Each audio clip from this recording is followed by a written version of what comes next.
Hi friends, thanks so much for joining me today. So in today's card tutorial, we're going to be making this beautiful card here, and I'm calling it a gatefold with a twist.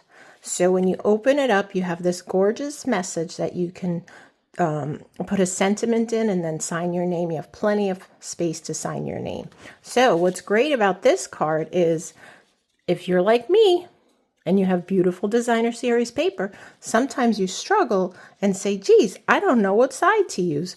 Well, this card is perfect because it showcases the one side and then also the other side. So how cool is that?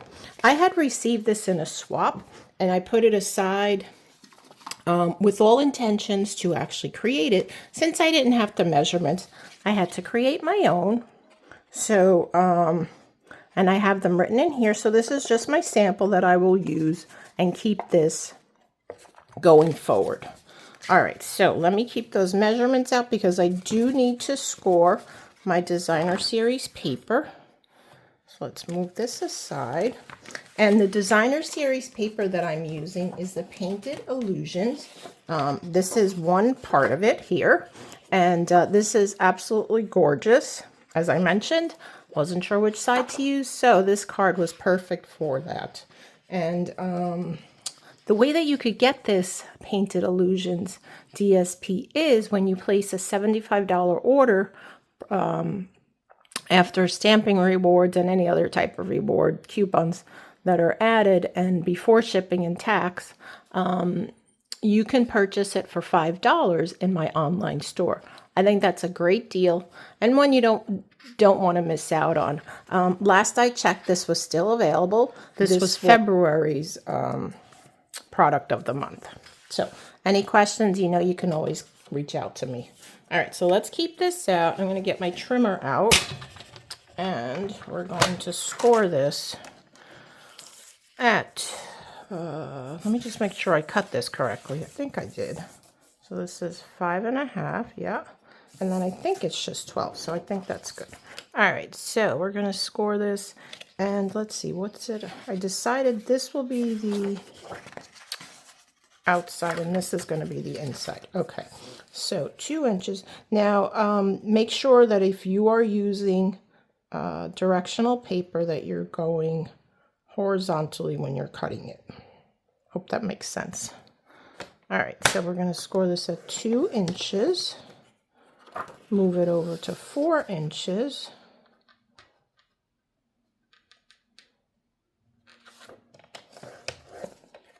Let me move my positioner out of the way. I can open up my arm here. And then we're going to go 8 inches. And you could also flip it around and do it 2 and 4 again. But 8 inches and then 10 inches. So when this card is folded, it measures a little bit smaller than an A2 card. It will measure 5.5 inches by 4 inches rather than our normal 5.5 by 4 1/4. So I have that scored and we're going to fold these. Let's see. So I want my second fold into a valley fold. Get my bone folder and just gently press down on that. And then our other fold, same thing, we're going to fold this in to a valley fold. Just press that down, like so, and like so. Okay. And then we're going to fold these back to a mountain fold.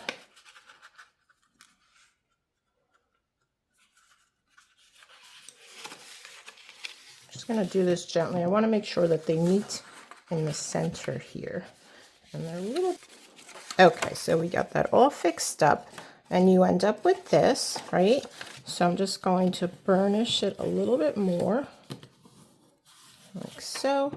Then what I want to do is on the 4-inch score line, I'm going to place this in my trimmer, right? So this is our 4-inch score line right over here. Okay, so what I want to do is I want to cut to down on a diagonal. And how do you do that? I found that the easiest way to do it is I'm going to spin this, let's see. Let me flip it over because I want it going this way and I need to measure 2 5/8 inches here. So 2 5/8, so let's go this way. So I'm going to measure and put a little tick mark there if I can get this in my trimmer. So 2 5/8 is between 2 1/2 and 2 3/4. So I'm going to put a tick mark there.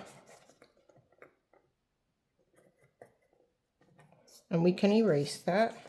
And then I'm going to do the same thing on this side, on the bottom side, since it's already in here. We can just put a little tick mark there, and again, I can erase that.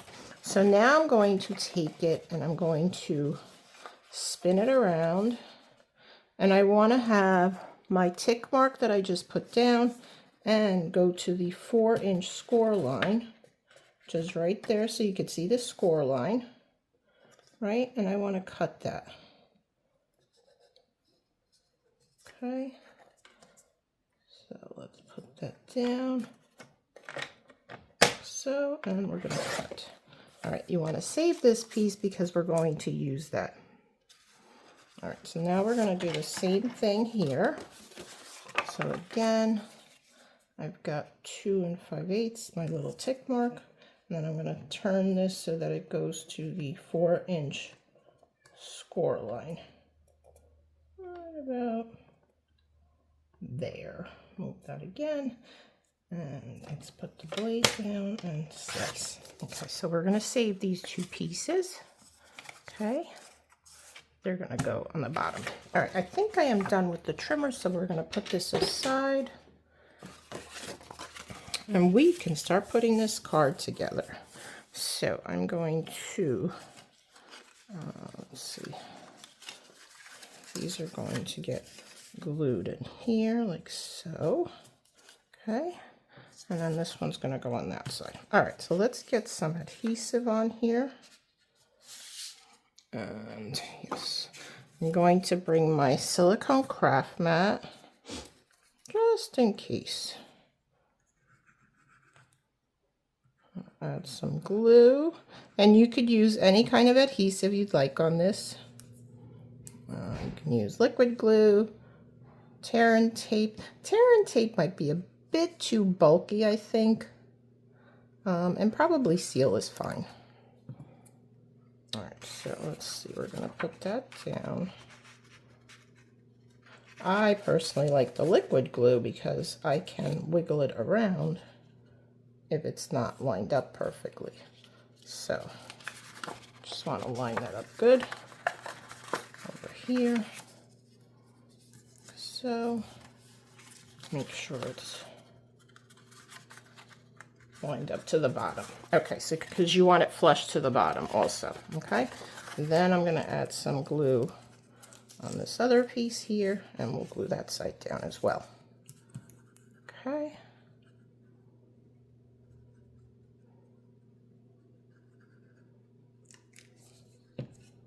I'll put that on my craft mat, just in case we have some glue oozing out, like so.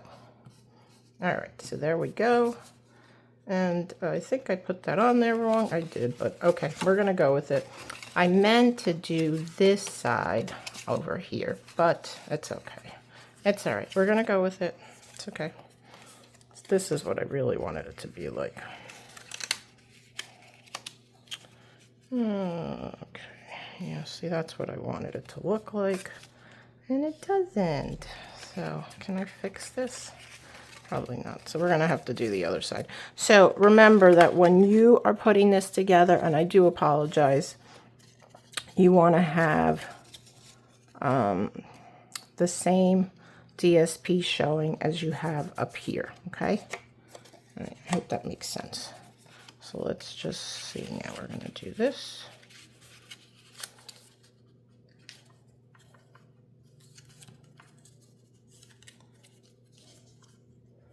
So sometimes I make mistakes, and it's for your benefit, right? So that you don't make these same mistakes that I do. Funny, I got it right when I was doing my original sample. Then once I get on video, I mess up. But that's okay. All right, let me put this on my craft mat here. So that, because I think I gooshed it just a little too much there. Yeah. Okay, there. And then we'll put this piece down.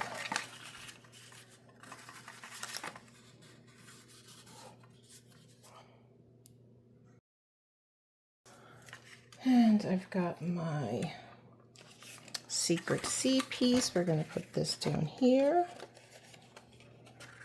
I hope everyone is doing well. I hope temperatures have warmed up for you.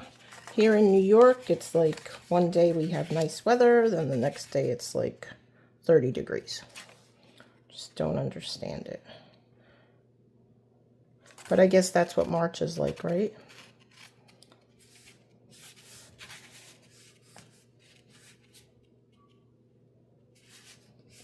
All right, so that's that. I could take this out of the way for now and put this aside. Okay, so I've already gone ahead and stamped most of my pieces. I wanted to show you this. This is our new stamping positioner, which will be available as of right now. It should be available May 5th, but that could change. So make sure you are subscribed to my newsletter to get the latest updates. So what I like about this is, I'm going to take this off right now. I have two pieces of cardstock on here. I've got my inner piece on one side, and then I've also got a die cut piece. This is great, especially for die cut pieces, because you could position your stamps exactly where you want it and then stamp it perfectly. Although this didn't come out perfect, but I'm okay with that. That's okay.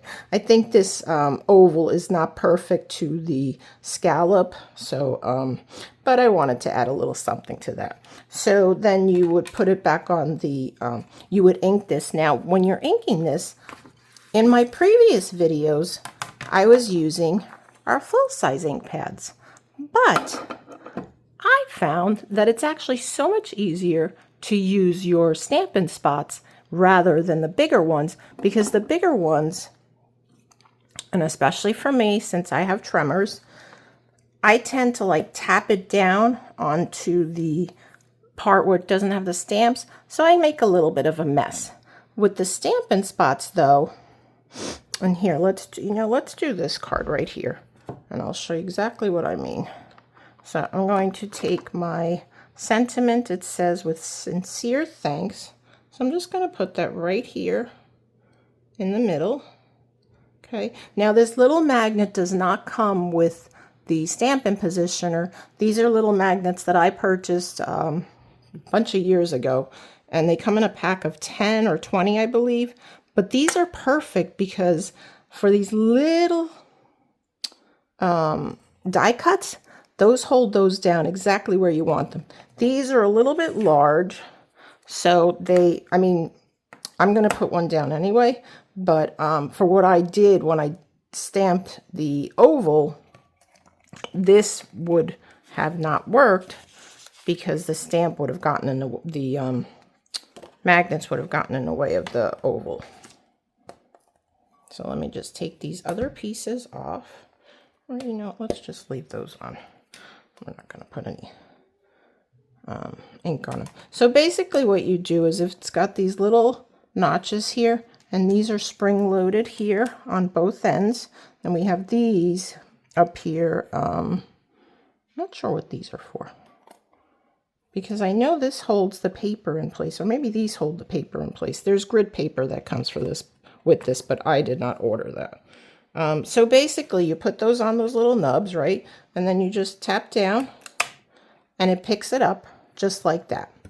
Okay, then I'm going to take my ink spot, put this on white so you can see, and I'm going to ink this up. Okay, that is side, then we'll put it back on.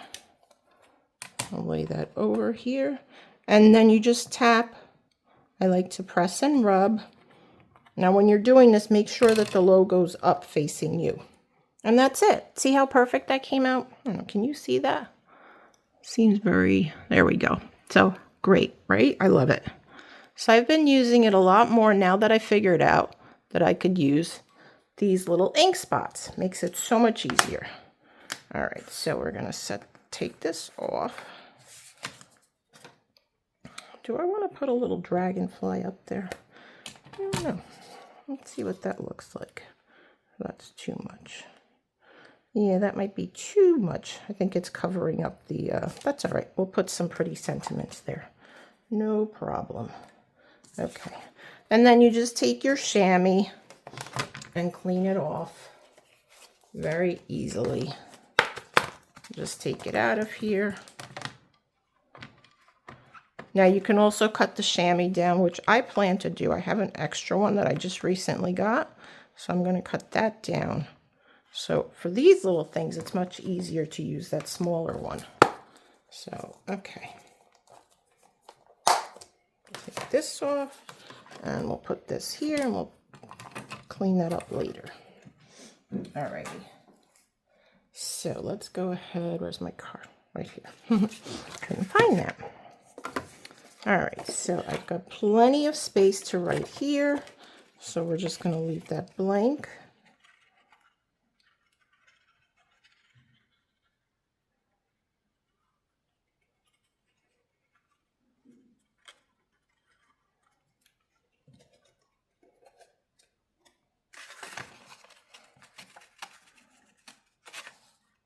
Center that up. Okay. Now I also die cut Secret Sea, this glimmer paper. Isn't that beautiful? I just love that. And the center part happens to be, so I cut it also from the white, and I'll use this on another card, but that's where the center came out. So we'll use these pieces on another card some other day. All right, so let's see. Now I just want to adhere this to one side. So I'm looking for the center point. So we're just putting adhesive on this side to my left. So my mat is here again.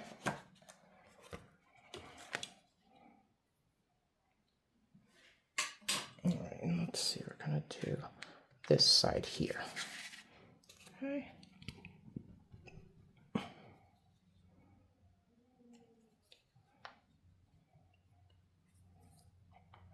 Make sure this comes out. I haven't used this one in a while, so it's probably dried up in the... Yeah, it is. Okay, so we're not going to use that. What I'm going to do is I'm going to get my little sponge. Oops, right here. I've got a little binder clip. We'll put a little bit of glue here.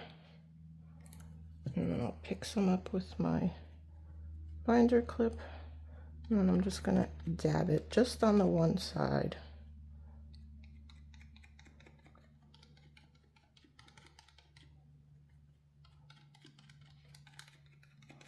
Like so. Okay. Push that aside for a second.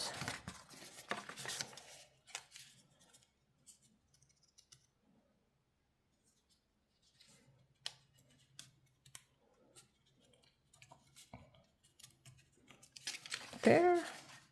Good. I didn't get any on the other side. And then I'm actually going to pop this piece up. So let's close this.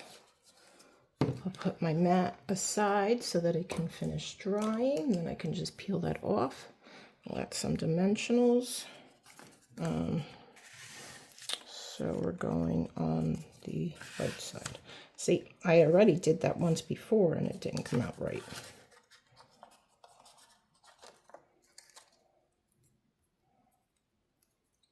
So we'll add some dimensionals to this. Here. Come in a little bit more. And then I'll put one over here. Actually, you know what might be easier? Might be easier just to lay that down in there. So then I know exactly where I need to go. So, and then this one over here. Good thing I didn't push those down. I just thought it was easier this way. Sometimes, you know what, you do things and you think you're doing it right, and then you look and then you're like, oh, wait, I could do that even easier. That ever happened to you? Yeah, happens to me all the time. All right, so we're just going to drop that right back in there. So like that. And then we have our beautiful brushed brass butterflies, which I am so sad, and they're probably no longer available. But these went on the last chance list, and unfortunately I didn't snag any more. I was going to get another pack, but I think they're supposed to be back in stock the end of April, so I'll have to keep an eye on that because I just love these. All right, let's see. So where are we going to put one over here? Okay, and then we'll put another small one. Oops, had it, but then I lost it. Down here, over here. I know they say to do it in some sort of triangle formation, so we'll go there with that. Okay.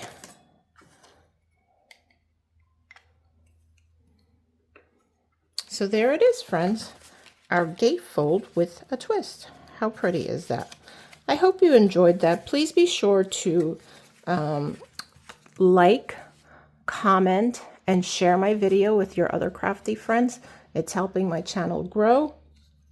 And if you have any questions about any of the products that I use, please be sure to reach out to me. I'd be more than happy to help you place an order or answer any of your questions. Till next time, friends, have a great day. Bye-bye.